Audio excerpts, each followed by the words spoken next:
दोस्तों, स्वागत है आपका मेरे YouTube चैनल इंग्लिश बाबू पर। और आज मैं फिर हाजिर हूँ आपके साथ।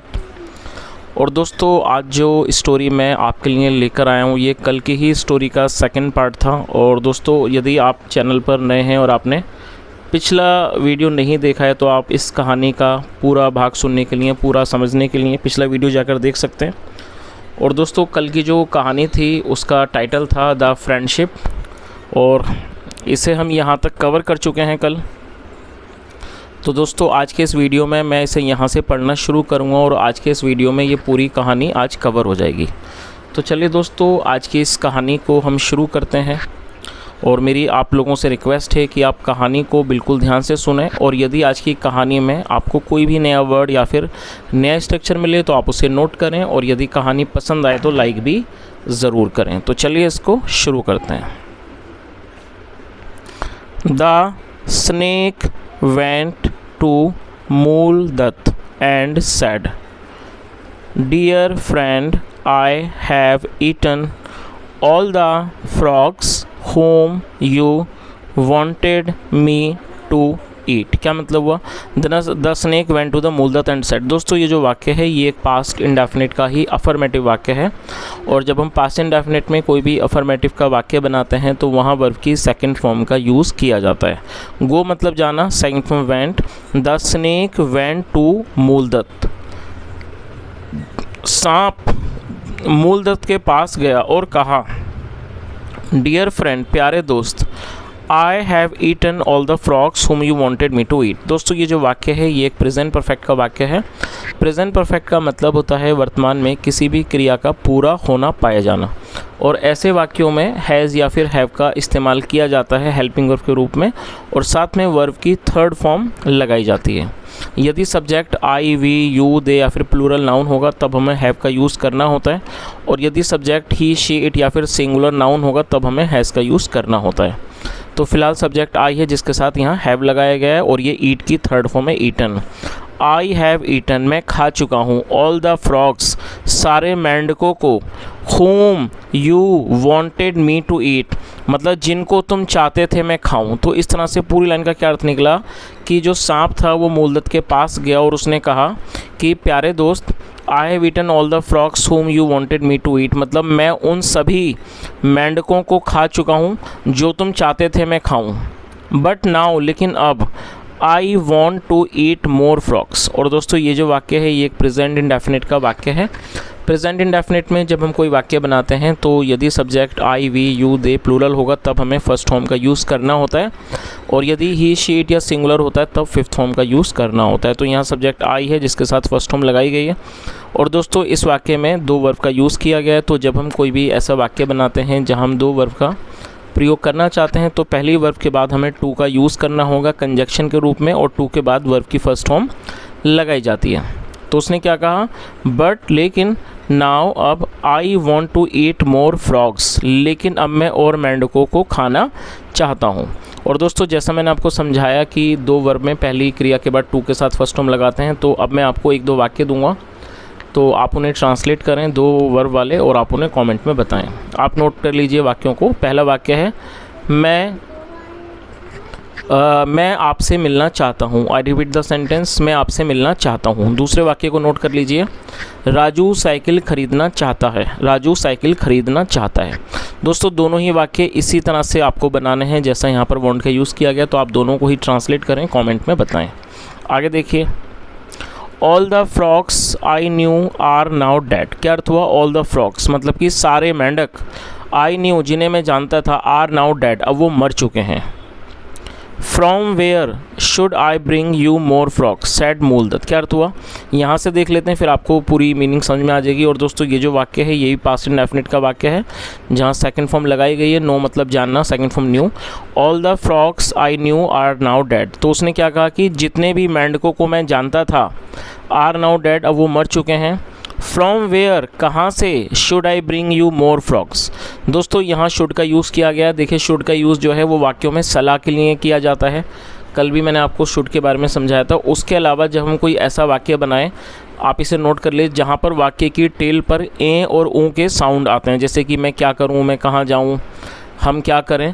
तो ऐसे वाक्यों में भी शुड का यूज़ हेल्पिंग वर्ब के रूप में किया जाता है। और दोस्तों यहाँ जानने वाली बात यह है कि इस तरह के जब आपको सेंटेंस मिलेंगे, मोस्ट ऑफ देम जो हैं, ज़्यादातर जो वाक्य होंगे वो इंट्रोगेटिव में ही होते हैं। जैसे मैं क्या करूं, मैं क्या खरीदूं, हम कहां जाएं, तो आप देखेंगे कि वाक्य की टेल पर आपको ए और ऊ का साउंड मिलेगा। तो ऐसे वाक्यों में हमें शुड का यूज़ वहां पर करना होगा।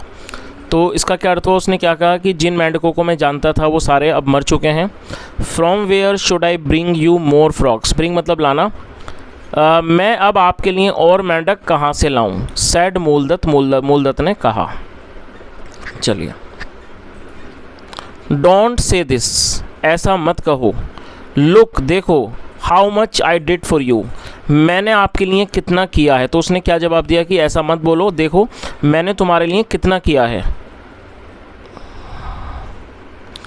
मोर ओवर, वैसे भी, आई am living in your well, तो उसने क्या कहा, मोर ओवर वैसे भी, आई am living in your well. और दोस्तों ये जो वाक्य है ये एक प्रेजेंट कॉन्टीन्यूअस का सेंटेंस है। प्रेजेंट कॉन्टीन्यूअस का मतलब होता है ऐसे वाक्य जहाँ वाक्यों के टेल पर रहा है, रही है, रहा हूँ जैसे वाक्य शब्द आते हैं।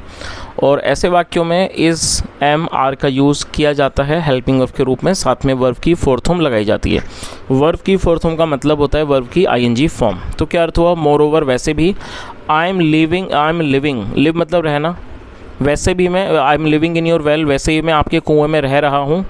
B a good host and bring some more frogs for me, तो उसने क्या कहा कि वैसे भी मैं आपके कुएं में रह रहा हूँ। बी ए गुड होस्ट, दोस्तों बी मतलब होना या फिर बनना, और होस्ट का मतलब होता है मेज़बान।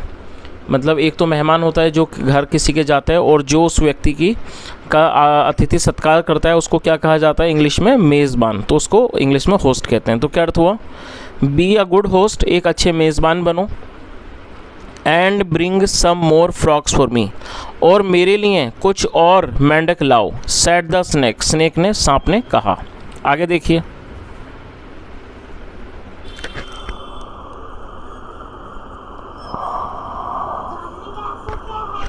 मूलदत्त realized that his life was in danger. दोस्तों ये जो वाक्य है ये भी एक पास्ट इंडेफिनिट का ही वाक्य है जहाँ पर सेकंड फॉर्म लगाई जाती है। रियलाइज़ का मतलब महसूस होना, second form realise.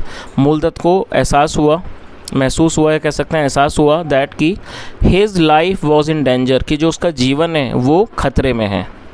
He quickly thought of a plan, और क्विकली का मतलब जल्दी से, और दोस्तों ये भी पास्ट इंडेफिनिट का वाक्य है। थिंक मतलब सोचना, लगना, second from thought. He quickly thought of a plan, उसने जल्दी से एक योजना के बारे में सोचा, उसने जल्दी से एक योजना सोची। ही सैड टू द स्नेक, उसने सांप से कहा, और ये भी पास्ट का ही वाक्य है। उसने सांप से कहा, ओके फ्रेंड, ठीक है दोस्त, I will bring you more frogs. दोस्तों ये जो वाक्य है ये एक फ्यूचर इंडेफिनिट का वाक्य है। फ्यूचर इंडेफिनिट के वाक्य मतलब ऐसे वाक्य जहाँ वाक्यों की टेल पर गागेगी जैसे शब्द आते हैं, ऐसे वाक्यों में विल का यूज़ किया जाता है हेल्पिंग वर्ब के रूप में, जैसा यहाँ किया गया। साथ में फर्स्ट फॉर्म लगाई जाती है वर्ब की। तो उसने क्या कहा, दोस्त ठीक है, I will bring you more frogs, मैं आपके लिए और मेंढक लाऊंगा। बट, लेकिन, as there are no frogs left in this well, और दोस्तों लेफ़्ट का मतलब होता है बचे हुए। तो उसने क्या कहा, बट, लेकिन, एज जैसे कि, there are no frogs left in this well, लेकिन जैसे कि इस कुएं में अब और मेंढक नहीं बचे हैं। I will go to another well, मैं दूसरे कुएं में जाऊंगा। And befriend the frogs there, और वहाँ मेंढकों से दोस्ती करूँगा। और दोस्तों बी फ्रेंड का मतलब होता है दोस्ती करना, ऑलरेडी कल मैंने आपको इसकी मीनिंग बताई थी। तो इस तरह से पूरी लाइन का क्या अर्थ निकला, उसने क्या कहा कि लेकिन जैसा कि यहाँ पर इस कुएं में कोई भी मेंढक नहीं बचा है। I will go to another well, मैं दूसरे कुएं में जाऊँगा। And befriend the frogs there, और वहाँ मेंढकों से दोस्ती करूँगा। देन फिर आई विल कॉल यू, मैं तुम्हें बुलाऊँगा। And you can enjoy eating the frogs, और आप मेंढक खाने का जो स्वाद है वो आप ले सकते हैं, मतलब जो मेंढक खाने का जो आनंद है वो आप कर सकते हैं। टिल देन, तब तक, यू लिव हेयर, आप यहाँ रहो, कंफर्टेबली, आराम से। चलिए आगे देखिए,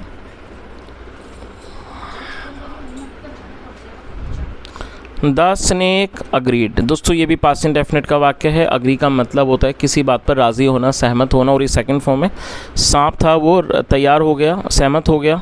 मूलदत्त came out of the well. Come out मतलब बाहर आना, और ये सेकंड फॉर्म है Mooldutt. Mooldutt came out of the well, Mooldutt कुएं से बाहर आ गया। एंड थॉट, और सोचा, I was too foolish to trust the snake. तो उसने क्या कहा कि आई वॉज टू फुलिश, मैं बहुत मूर्ख था, टू ट्रस्ट द स्नेक मतलब मैं सांप पर विश्वास करने में बहुत ज़्यादा मूर्ख था। I was too foolish to trust the snake मतलब मैंने सांप पर विश्वास करके बहुत ज़्यादा मूर्खता की। आई नो, मैं जानता हूँ, he was now intending to devour me also. दोस्तों इंटेंड का मतलब होता है इरादा करना, और डिवोर का मतलब होता है किसी को खा जाना। तो उसने क्या कहा कि मैं जानता हूँ, he was now intending to devour me also, अब उसका इरादा मुझे भी खाने का था। Oh, I lost all my friends. और दोस्तों ये सेकंड फॉर्म है लूज़ की, जहाँ इसका मतलब होता है खोना या गंवाना, और ये भी पास्ट का वाक्य है। आई लॉस्ट ऑल माई फ्रेंड्स, मैंने अपने सारे दोस्तों को खो दिया है। एंड वेल विशर्स ऑल्सो, और अपने शुभ चिंतकों को भी।